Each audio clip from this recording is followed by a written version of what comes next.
I think we're live! Yay! Welcome to episode 3 of Theatre Talks. Today we're talking about improvising and directing. Just to give you a little bit of info, if you haven't tuned into our previous broadcasts, Theatre Talks is something that we're doing while we're in lockdown. And it's just a chance for us to continue talking about theatre, continue talking about the arts, and covering different subjects the way that we normally would when we're doing workshops. And yes, I'm wearing a Shine Like Stars cap. I love it so much. It came today. If you are one of the lucky people who've won some of our merchandise recently, please post it on social media because we'd love to see. So today we are talking about improv and directing, which is something that us four have done. Do you guys really quickly kind of want to tell us a little bit about the kind of improv and devising that you've done? Mm-hmm. Shall we go in a circle? Steph is on that side. It's really confusing. Steph, start us off. Okay, so improvising is something I do a lot of. For anyone not familiar with the term or doesn't quite understand what it is or how it works in the field of performing arts, you got to be quick on your feet. So it's basically creating content on your feet. So it's unscripted work, basically. I own and run a character hire company, and obviously there is a lot of scripted stuff, storytelling and so on that goes in. But basically, about 75-80% of what my performers do and what I do is what we would call improvising. Because if somebody asks you a question, you've got to be quick on your feet with the answer for it. It's not scripted. Do you know what I mean? It's like live theatre, basically. And improv outside of my working environment can probably most commonly be found in the comedy sector, improv comedy nights. We've done a few with Out of the Boat, which are hilarious for anyone who hasn't seen them before. But that's basically what you're doing. It's unscripted work. Which makes it sport, in my opinion. It's lots of fun. So definitely not for the faint-hearted, but really, really good. And gets you out of your comfort zone, I think, as well. Mm. Is that fair enough, Jenny? Yeah, that's a good introduction to improv. But again, because we were talking about devising, Jenny, you've done a lot of devised plays with us. Can you tell us what the difference is between improv and devising? I have done some devising, and as Steph has already explained, improvising, you're coming up with your content in the moment. Everything is unscripted. You're doing it there and then. Whereas with a devised piece, generally speaking, you're working towards building something as a team to be able to show it back as a performance later. So you start with no script, but all the ideas and content will come from your performers. The devising aspect is in the sense that you might start with like a focal point, a certain idea that you want to build from. So for example, you might say, I want this show to be about a group of swimmers going to nationals. And you say, great, let's unfold the story from there. And you pick apart all the little interactions you want to do and you create them. In rehearsals, leading up to a point where you will eventually have built your own script from writing it, blocking it in rehearsals, figuring out what works, what doesn't. You don't have to stick with your first draft. It's kind of like writing and drafting a script in person as a team throughout rehearsals, rather than starting with a script and learning the lines. You create them as you go along, but you will always have the finished piece before you perform it, whereas improvisation, you're doing it there and then. Solid explanation? No, that's good. That's really good. So we do quite a lot of both at Shine Like Stars, and we have done 2 devised pieces so far, and we have a third one coming up in the next time when we're out of our houses again, which we will be talking about later on. We're going to share some secrets about Requiem. But we also do a lot of improv at Shine Like Stars. I thoroughly believe that improv is really good and really necessary when you're doing live theatre. So we play a lot of improv games. We do a lot of improv exercises. Speaking of which, if you are watching, do tell us in the chat, what is your favourite improv game? Because I like finding this out. But I'm going to kickstart us off with a question. And the first question that we got in is, what exercises spark you guys to think outside of the box? Because especially when it comes to either improv or devising, you have to be able to kind of think on your feet and think outside of your comfort zone. What sparks you guys to do that? There is a game that I used to play quite a lot. I haven't played it myself for quite a while, but it is good, I would say, especially for anyone who's starting off with improv. I can't remember the name of the game, but basically how it goes, you'll know this, Debbie.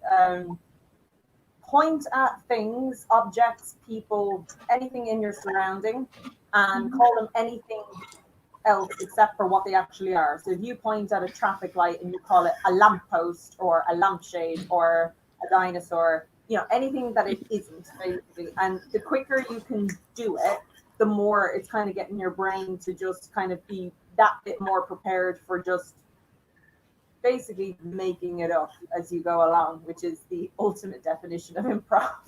Jenny's put it so much more eloquently than I did. Sorry. I was laughing because, Steph, your screen froze for a moment so we could hear you, but you were just stuck like this. You were creating a beautiful picture with headphones. Sorry. Yes. I love that game. I was taught that game by a member of the Royal Shakespeare Company. Apparently, most of the time when they're starting warm-ups, it's a game that they do. And what I love about that, or like any game where you have to call something what it isn't or think up something without prompting, is that your brain will immediately lock down into, but I need the right answer. Which is, you can't have that when you're trying to create something. Because there isn't a right answer, and we're so fixated on we need to get what it is, like that, looking at a traffic light and going, it's a traffic light, but in our game it's not, it's grandma, our brain is so locked into that we need the right answer, we have to get exactly what it is, rather than let's make it whatever we want it to be. I've got one. Yeah, go for it. I had a feeling that one would come up because I know how much you enjoy it, Debbie, but for me, I think it's called Quick Change is my favorite, where you might be in like a group of improvisers, just maybe 3 people, and you're given a prompt, you start a scene, and usually Debbie of there, a director, will say change, and whatever you've just said, the very last thing you've said, you have to change. And more often than not, Debbie will keep saying change until you say something significantly different or hilarious, which really prompts you to keep going, because I find that a lot of people, when playing that game, when suddenly put on the spot and told to change that line, will default to something either the exact opposite of what they've just said or very similar to what they've just said. Mm-hmm. It's incredibly rare that they're able to come out with something completely unrelated that's equally hilarious, and those are the best moments. And Debbie is very good at prompting us to keep going until we get those lines. Which I think which I absolutely love, and I feel like I get along with really well now. But when we first started playing that game, I was one of those people who would like immediately either switch to the opposite or something similar. But now that I've clicked and had lots of practice with that game, I find so much fun in swapping lines and then just putting in something completely different and taking it down like a whole new road that doesn't make any sense, and then everyone else just has to roll with it. And it is very good for stimulating the performers next to you and around you, and also yourself. So that's definitely one of up there in one of the best improv games for me. There are also like the alphabet game. We haven't done it in ages, but everyone has to say, you take it in turns to say lines, and you have to start with the next letter of the alphabet. And that is also very fun. Yeah. Like knowing that you have to start with a certain letter, but still keeping it to the theme of the scene that you're in is quite an interesting challenge. It's funny how almost every time I've played that with a group, I've had to actually write out the alphabet. Yeah, no one knows their alphabet. I know. Everyone gets so far into it and then just goes, I don't know the alphabet. We're theatre kids, Debbie. We're not here for academics, okay? What about you, then? I really like freeze tag. So this is where you get 2 people to start, and you put them in ridiculous positions, and then they have to create a scene out of that, and then anyone at any point can say freeze, and tap one person out, and then they have to continue the scene using whatever positions the people are in to start a new scene. And I really like doing it because it really kind of makes you think about how people are standing and what they're doing, and how you can change it drastically from what it is. And sometimes you can get really, really good complete shifts in scenes just by tapping someone out. And yeah, I really like freeze tag. Though almost always Peter Pan, Titanic, and someone giving birth. Those are the three that always turn up. Yeah. I quite often have like a dead body burying at some point. Yeah, as well. yeah, you do. You do. And Vicky, you stole my thing because I was going to say freeze tag. But I think one of the reasons I love that is, like you said, because when you're looking at something, like whatever they're making, you're kind of trying to match it to something else in your head. So it's not the same as kind of searching for the right answer, but it's searching for what kind of fits this like odd little picture in a sense. I'm going to have to choose a different one now. Sorry, no. I hate Vicky. I love the game Forward Rewind. And it's definitely one that does kind of spark my brain power. It's one that I do very rarely because it is tough as improv games go. And you basically start with a scene and you get maybe a couple of lines into the scene, probably like 5 lines in. And then whoever is hosting will shout rewind, and you have to backtrack the scene. So you literally do your lines in reverse until you get to the beginning, and then you go forward and you continue. And the scene might go on for, a minute and a half or something. And throughout that whole process, it'll keep going back and forward and back and forward. And sometimes you go fast forward and you have to go through it really quickly. And it's so difficult to get accurate. Because it's not just about what you're saying and remembering that, but you also have to remember your actions. Like, did I stand up at this point? Did I wave at that point? What was I doing with my hands? So it's really one that you have to have immense focus on. But it's so much fun. And actually, it's just as much fun when you mess up in it as well. Mm-hmm. Yeah. I don't know whether I've ever done it with you guys, actually, or like with Starlight Stars or Out of the Boat or anyone. But I've seen versions of it done where they'll get like so far into that scene and then they'll shout swap places. Oh, that's horrible. The performers literally have to swap and then like do everything the other person did. It's really difficult. Please never do that with us. Yeah, it's a tricky game without adding another layer onto it. I don't know. I have plans. Oh boy. We got asked the question, how important is improvisation? So important. Well, in that case, I'm going to say, because I agree with you guys, why do you guys think it's important? I think because it's really, when you're doing live theatre, anything can go wrong. I mean, somebody can miss their cue, somebody can be stood in the wrong place, set could be in the wrong place, a prop could be in the wrong place, the set could fall down, you might fall over and break a dragon. You might fall over and break a dragon, but you have to keep going. And by practicing improv and doing improv, it means that when those situations happen, you have those skills in your back pocket to pull them out.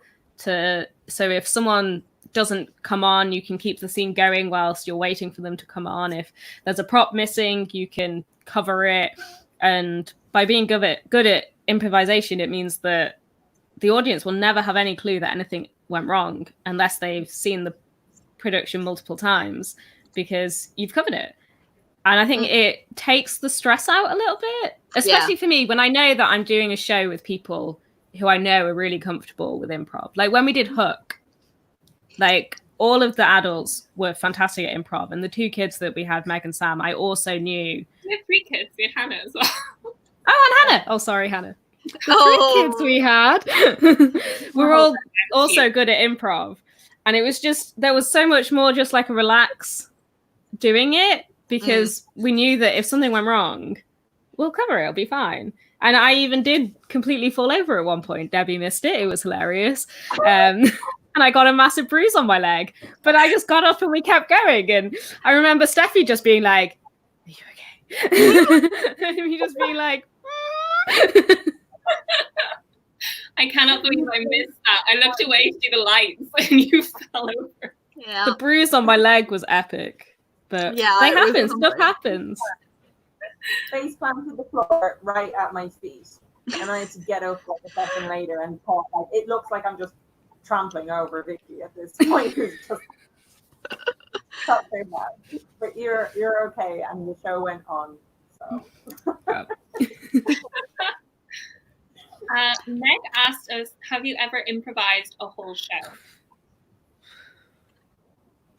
I think I've done that once. Is it like a long forgotten nightmare, Jenny, that you can't remember? Or?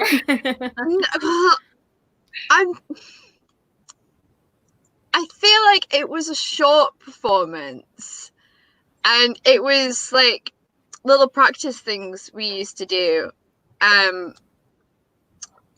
like with the different group, and we didn't, like, it was literally just for parents and stuff, just for fun and for practice, and it wasn't like I don't think I remember enough about it to talk, but basically we didn't improvise a whole show in the sense that we had, you know, one form-fitting theme to improvise an entire show and story around. It was more the comedy element. It's similar to what we've done with Out of the Boat in the past, where you play like different improvisation games and you throw them all together to make an improv comedy show, like along the lines of Whose Line or other similar shows. So I've done that. I've never improvised a whole show in the sense that a continuing storyline, if that makes sense. I feel like there is. I've seen the York Fringe stuff. Yeah. There's a group that does it. I think they take like Jane Austen tropes or something like that, or Shakespeare tropes, and get the audience to pick them, and then they do a play based on those tropes. So it's kind of like it's narrowed, so they know that it's going to be like Regency themed or Shakespearean. But I've always wanted to go and see it, but it's always been on a night I couldn't do. But I would love to do something like that. Yeah, I'd love to try it. Should get on that. It would be insane. I would love it. Rated like trying long form improv, but it's exhausting. It's really exhausting. I've never done like a full improvised show, and the closest that I've come to it was this particular gig. I think it was last week or the week before. I was talking about playing a character from Beatrix Potter in like an outdoor experience, and there was a year where I was working with the same company, but it was like a pirate's quest kind of thing, and there was no big narrative to it. It was kind of for families to come through, and they knew that they were on a quest, and they met a mermaid who would kind of show them stuff, and then they met the pirate who would I can't remember what I did. I was like telling them about my treasure that had been stolen, and so they'd kind of go to try and find the treasure, and then they'd meet a witch at the end, and the witch had the treasure. So that was literally all we were given. Like, it was really loose in terms of what the story was. They kind of just had like actors and were like, just do what you do. We're like, well, what do we do? We're just left here. But the difficult thing was that we were there for 8 hours on site. And apart from like a half hour's break, that was just 8 hours of constant being in character and trying to get this storyline going. So between us, we were kind of like inventing more narratives, because when you're there for 8 hours and sometimes you're meeting the same people again and again throughout the day, you have to keep this whole story running in your head. So improv definitely came in handy. But also when he was doing that, like I did that for a whole summer, just playing this pirate character, and on a few rare occasions the mermaid, which was hell. That was just painful. Wearing a fin for 8 hours and not going fun. But playing the pirate meant that I got to like create a whole story, to the point where there was this weird thing where like the witch, for some reason, the witch that you like met at the end, who had my treasure, rather than trying to defeat her, she would give you chocolate and be like, don't tell the pirate. And that was the end. And like that was what like the people had come up with. And everyone was a bit like, is that a good ending? Yeah. Ending with the bad character, okay, because she gave you chocolate. And it was really weird. So I kind of had this thing of just like I wanted to keep trying to get people to go against the witch and then finally the mermaid. To the point where I did. I basically had every family turning on the other actors just to try and help me. I had kids plotting. Like we drew a map in the dirt because I was just outside the woods where I was. And they drew a map in the dirt, and like all they needed was like the little soldiers to show how they were going to. So I was like, "This is going too far." Yeah, that's kind of the closest I've come to like long form improv during the show, because we were able to kind of build on it more from there. But yeah, that was a long summer. Steph, have you done any kind of forms of long form acting? Improvising? I've been trying to think, have I ever, but again, I think the closest that I've come to it has been similar to what you just described, like character performing. So you are in a role and you're portraying that character. So once everything you do, accent, mannerisms, etc., is in tune with the theme of the character, but otherwise completely unscripted. And probably sent performers out to do that and done it myself in the past for anywhere between 3 to 6 hours, with breaks longer than half-hour breaks, but nonetheless, going out and just being in a convention center with maybe thousands of people, and they'll want photos and they want to talk to you, and everything you're saying is keeping with the theme of the character for sure, but it's unscripted, so I think that's probably the closest I've come to doing anything like that. Cool. So somebody asked me the other week, what advice do you have for people who are scared of starting with nothing? And I think this is kind of asked because I think it's hard for anyone who's not used to improv and not used to kind of starting from scratch with nothing. It can be really daunting. I'm aware of that because when I started acting, I was kind of in the same boat. So like, what advice would you guys have? I used the person that I was talking to was asking like, is it better to have a source material? And I have my own view on that, so I'm going to ask you guys about it first. I just threw my pen down the radiator. Uh-oh. Bye, pen. You can get it later. It's fine. I have something for this, if that's all right for me to go. Yeah, go for it. If you're just starting out with the whole idea of improvising or devising for the first time, I would say that you don't ever actually have to start with nothing. Like, as Debbie said, you can have a source point or source material, or if you're doing improv for the first time, you can get used to the idea by playing different improv games. And obviously, if you're playing specifically an improv game, there will be a point to the game, there'll be specific rules, you may even have a prompt to start off with. And doing those kinds of games and exercises can get you used to the idea and more comfortable with potentially starting with absolutely nothing in the future. But even if you're doing like a devised piece, or improvising a scene that you have no preparation for, generally speaking, you'll have, like, if you're improvising a scene, you'll have some sort of suggestion or theme to run with. It's very rare that you'll ever be thrown into a situation where there is absolutely a complete blank slate. However, as I said before, if you are in a position where you're working completely with a blank slate, having the experience of playing those improv games and doing exercises, perhaps with friends in your own time or a theatre group, will really help you with your confidence of being able to create something from nothing.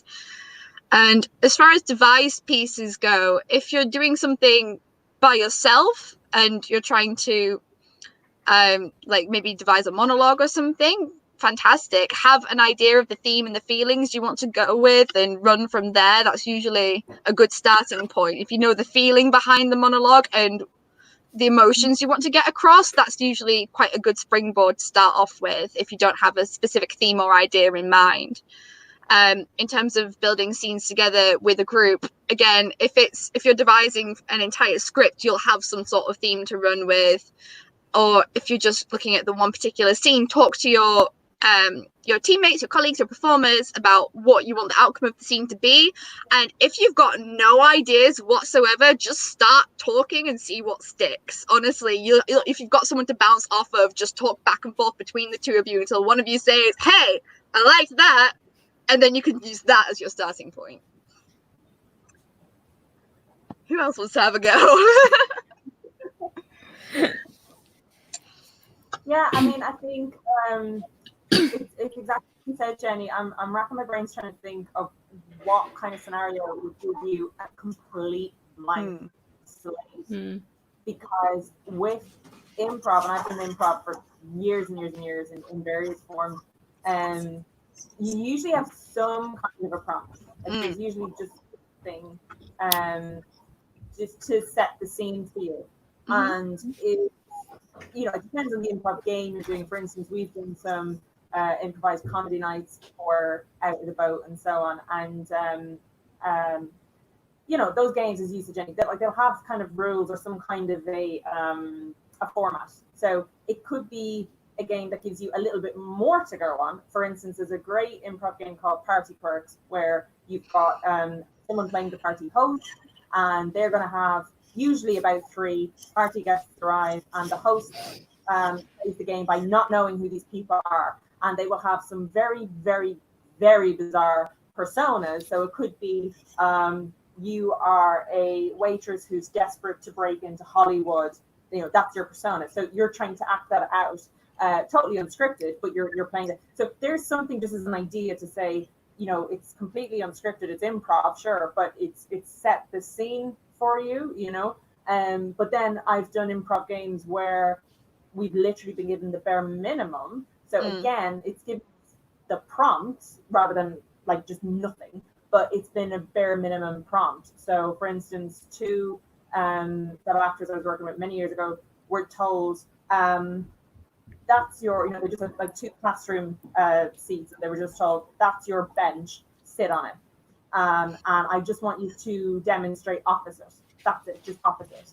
So opposite seems like a bare minimum point, like opposite. So the first person who sat down was this guy, and he sits down and he just took on this persona of a very old man. Now, my fellow actor at the time was only in his early 30s, but he took on this persona, kind of, got into this physicality of a much, much older man, something like 80s or 90s. And so the girl who sat down beside him took on the persona of a very young girl, like someone in kind of like pre-teenage. And they just had a conversation for 2 minutes demonstrating opposites, old man, young girl, So that was using a very, very bare minimum kind of thing to go on. I've seen other games where people said, it's black, go. And, so you're kind of like, okay, so you're creating something out of what almost feels quite literally like nothingness, because I think we associate, this blackness space, as being kind of like nothing, emptiness. And I've seen so many things, different scenarios, some of them quite different as well, come out of stuff like that. But again, I'm kind of trying to think like when there's ever been a situation that I'm aware of where there's been absolutely nothing. I think that might be, in my experience, more if you were putting pen to paper and you're going to one, you might say, I don't have an idea to go on. I'm literally starting with nothing. Whereas when it comes to improv or any kind of live theater, I think there usually is some kind of starting point, even if it's bare minimum. There's usually something to say, here's your prompt, here's your scene, go with it. And you might have to make up the entirety of it, sure, but there's usually something like that, I think. Correct me if I'm wrong. Yeah, I'd add that if it's something that you're wanting to get better at doing improv, is that going to improv courses and doing improv with people is always the best way to do it, is to do it. And I'll also say that if you're ever in that position where it's like you've gone to something and it's to do improv, everyone's there to do the same thing. If you do something that's a naff idea, you do something that's a naff idea. Like the guy next to you is probably going to do a naff idea 5 minutes down the road. Like the point of having improv classes and doing games at the start of every week, we do games at the start, and sometimes they're improv. And the point of having them there is to give you the chance to make those mistakes and to learn. And so yeah, like it is terrifying. Like when I first started doing improv, I hated it, and now it's my favorite thing. I love it, and it's just about getting used to it and getting comfortable, and it takes time. But as long as you've got, if there's anybody ever that if you're doing an improv course or something and they're really critical and it's not a safe place to do whatever you want, you're in the wrong kind of course. Like every time that I've done improv and I've done like workshops and stuff, everyone has been so lovely and welcoming and completely encouraging with everybody, and that's the perfect place to learn and grow. So yeah, that kind of comes back to what sparks like ideas as well. But like devising is all about building, and you have to be able to build on each other's work. And so like that, if you're in a scenario where everyone is being really critical, that's not actually good for devising.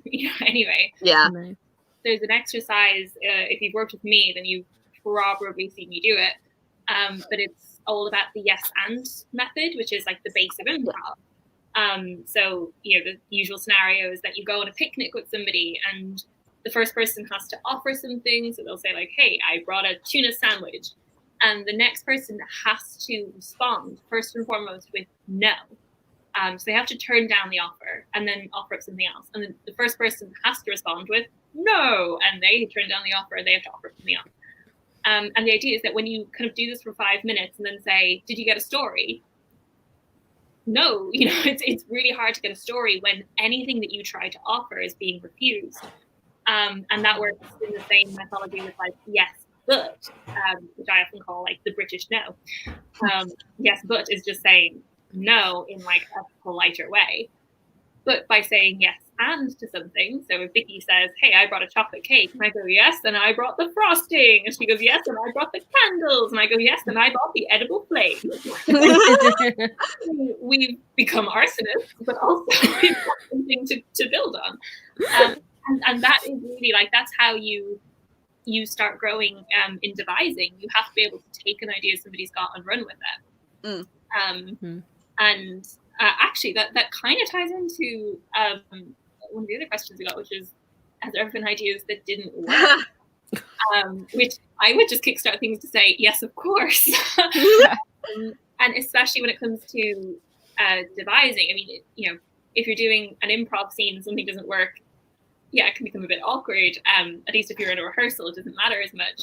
When it comes to devising, pretty much 50% of what you do is not going to work, and it's not going to go into your finished piece. And that's the point. If you're setting out to do a scene that involves an argument, you might first do that scene and it's 15 minutes long. And of course, that's not going to be your scene, but you had to do that 15 minutes in order to get, that 2 minutes when we were having that bit of the argument, that worked. Let's focus on that instead. Get rid of the rest. And there's no point never going into something saying, well, we'll just try and find those 2 minutes. That doesn't work. You have to allow yourself to actually create and then chip away at it and go, what doesn't work? Let's take that out. Let's take that out. But this worked. This was good. Let's keep that. And then just keep polishing it and making it into what you want it to be. What about what doesn't work when it comes to improvising? You guys got anything there? It definitely happens. Yeah, I've had loads of ideas that have just fallen flat. But I'd also say that sometimes things that don't work lead to things that do work. Yeah. So you might say something and it just doesn't work at all, but it might spark something in your fellow actor that then is great.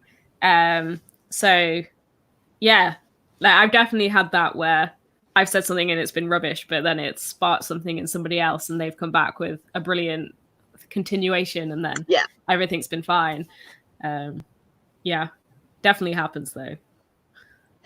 That's pretty frequent in improv, I'd say. Like if you're performing like an improv comedy show, for example, not every joke is going to land. That's just guaranteed. Like especially if it's an audience that you're less familiar with, you kind of have to play the audience and see which jokes are getting the most laughs. And like Vicky said, there is bound to be a moment where you say a joke and it doesn't land, but you can make it funny later if you're a fellow performer. Even just a callback and saying the same joke again later with a completely different context, the exact same words can get a laugh later on, and that's a fantastic bit of improv failing to work and then being great. But yeah, I would say, and like Debbie was saying earlier, if you go into improv with the idea, especially if it's, again, like an improv comedy show and you're performing alongside other people, if you're going into that with the idea of, I'm going to be the funny one, this is all about me, and you're rejecting other performers' ideas, it doesn't matter how good your comedic timing is, how funny you are, if you're shooting down your performers, nothing you say is going to be as funny as working together as a team. Like, you can get so much out of improvisation and comedy by playing off someone around you. Like, just being able to springboard those ideas, as Vicky says, it will put a spark in someone else who can then return the favor and put that spark in you, so you can bounce those ideas. You should never go into improv with the idea of becoming the spotlight. I think improv should always be a shared space. It doesn't matter if you've been doing improv the longest, if you think you're the funniest person there, if you're trying to like hog all the attention, it's never going to work. I mean, to be fair, that's a good rule for theatre in general, but I would argue improv especially requires, the aid of the performers having harmony on stage and working together. Because if you're unable to work alongside other people, you're not going to do well in improv.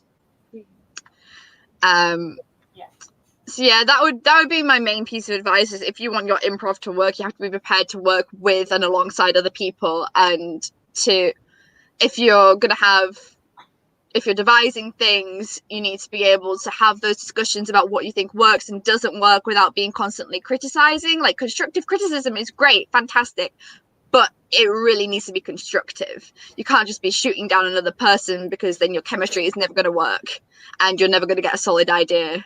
You have to always be willing to listen to other people's ideas and experiences, even if they're brand new. If they're bringing it to the first time on stage or the first time devising a piece, you shouldn't ever be that person to be like, no, your idea stinks, we're going with this, because it will come across really badly on stage. People will know. They'll be able to tell that, one or both people aren't feeling it. It should always be a team effort. What's your favorite part of the devising process we've asked? I can kickstart this one if it's okay. Yeah. Because so the shows that we do at Shining Stars that have been devised, we always start with a theme and a setting. It's usually the two things that we start with. So when we did From Page to Stage, we started with teenagers meeting in a library. And we knew that it was going to cover 24 hours. They were going to be sharing stories, and that was it. With Origins, we knew that it was going to be about superheroes, and that was it. And what I absolutely love is when we give the cast that theme and then give them a character sheet, which literally just has about 30 questions, that kind of from your name to what school you go to what is your deepest fear, to what's your favorite food. All these kind of random questions that, the audience will probably learn 20% of. But it helps them create their characters. And once they've done that and we put them into this world we've created, I love seeing the threads come together.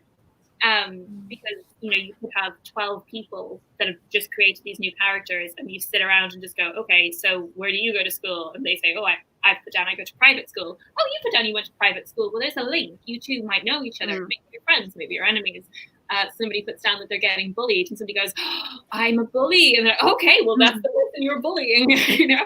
I love seeing the threads come together and how naturally they come together. Yeah. I think that as a director, one of the biggest things that I do in a devised process is just look for those end threads to kind of pull. And that's made so much easier when the cast have created such vivid characters that you just go, oh, you're so connected with them, and you're connected with them, and you later will become connected with them. And I love seeing people get pulled together that way. It's amazing. Yeah, I'd have to agree with that. I think one of my favorite moments when we did Origins, the superheroes, was when we had we split them in juniors and seniors, and Sam put down that he was like alone living in an abandoned house and it was like looking for his brother. And then we had the seniors later and little J was like, I'm looking for my younger brother, or like I'm looking for my sibling or something. And we were just like, oh.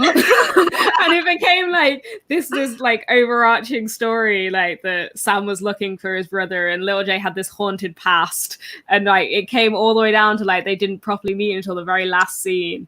And then we even had it like because Little J Sam hadn't no name. Yeah, little J had no name. Yeah. And so him and Sam, we said, don't tell anybody what the name is until the shows. And they didn't. They had different names for each show as well. And so when Sam called out his name, it was perfect. It was absolutely beautiful. And that all like the whole cast knew that they would only reveal the name on show night. Like we said, don't even reveal it on the dress run. So they all kind of going, oh, it's great, we know the name. And then on the next night, when they said a different name, there's this moment when the whole cast is just like, is it? It was great. Yeah. It was very funny. Yeah, and I love seeing the ideas that come out that are unexpected as well. That's great. Yeah. We're slowly running out of time. So, oh no. We did promise that we would talk a little bit about one of our upcoming device projects, which is Requiem. So we're going to share just a few secrets about it because it was planned to have already started. It should have started at the beginning of May, and of course it didn't. And we are hoping it'll be on soon. But it is connected to a few things we've already done. And I should say this, I think we can kind of reveal this. So we actually had a different day planned for like the May-July summer term. And unfortunately, we had to postpone it and we're holding it back. It's going to be very good when we do get to do it. But Vicky and I basically had like an hour's meeting before rehearsal a couple of months back when we just went, okay, so we now have nothing for summer term. What do we do? And we're like, oh, we've been wanting to do a device piece. Let's do a device piece. And in that hour, Vicky and I came up with the entire concept. I think while lying on the floor of St. Mark's. Yep. We're just sprawled on the floor going, oh, and then we could do this, and then we could do that. We got so excited that the only thing we could do was lie on the floor. Yeah, we were very happy. Oh dear. You want to share the kind of like the outline for Requiem for anyone who doesn't know? Me? Yeah. You're trusting me? Create it. But what if I say something I'm not supposed to say? Tell them the basic plot and we'll reveal secrets. Okay.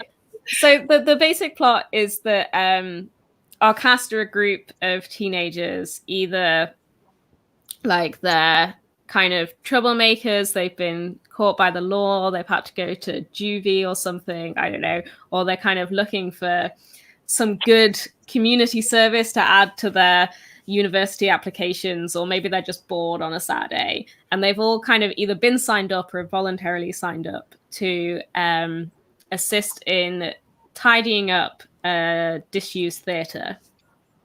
So they go in and it's a huge mess. There's props, old scenery everywhere. It's dusty. It's a right mess.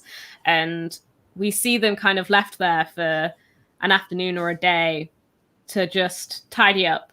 And whilst they're doing this, they're cleaning up, they're picking up props, they're getting to know one another. They're finding things that hint to the past of the theatre.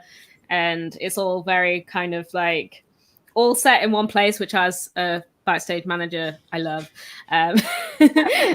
And just, yeah, so there would be some kind of connections between the characters potentially, and that comes out, and yeah. Is that what you wanted? Yeah, perfect. Yeah, exactly that. So again, the connection that like we're kind of pulling out of this is the theatre that it's set in.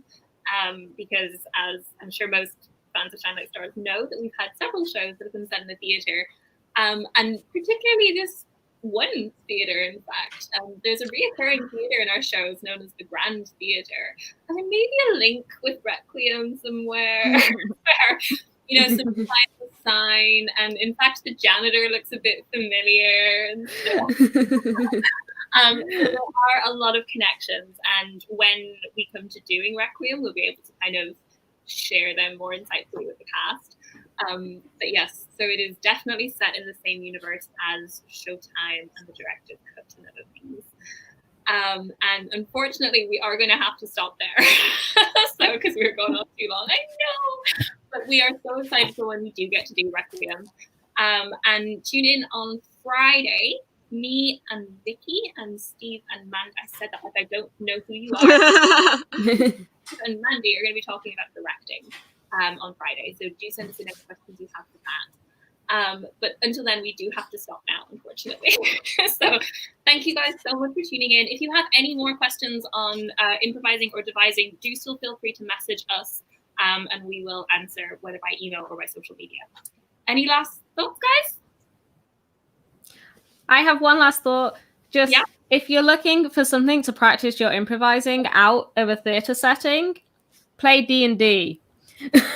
Play Dungeons and Dragons or other kind of RPGs, because it is perfect place for being, if you get a good group of you that you're really comfortable with one another and somebody to run a game, it is a great place for practicing improv. So I started doing it to improve my improv, and now I run games myself, and I'm sure Jenny's one of my players. She might be able to tell you that some of the best bits that my players have found have all completely come out of improvisation. Usually much to the Megan's especially delight and surprise. Megan cries every session and it's all Vicky's fault. Yes. But yeah, I would definitely recommend playing RPGs and Dungeons and Dragons. And yeah, if any of our youth ever want me to run a Dungeons and Dragons game, I will definitely do it, because that would be hilarious. Have you ever done a shared DM? No, but that would be a lot of fun. It is. Anyway, that was Let's not rant about D&D too long. Yeah, I ran about D&D, but I know that it's really helped Emily with her improv, so I would definitely recommend it. It is, anything like that is perfect for practicing improv. And we do a lot of improv at Out of the Boat, which is for over 18, just because it's an adult group. But we are planning more actual improv, both workshops and just improv weekly sessions for Shine Like Stars once we come out of lockdown. So again, if that's something that you're interested in, do contact us, because all of that will be coming soon. Until Friday, when I see you guys again. And also don't forget that after our session on directing on Friday, SLS Theatre at Home is streaming Pirates of the Caribbean, our version. Oh, I should have to watch that. I have to watch it. That It is one. so good, and I love it. So definitely tune into that. That's at 7 o'clock after our talk on directing at 6. Until then, see you guys next time. Bye.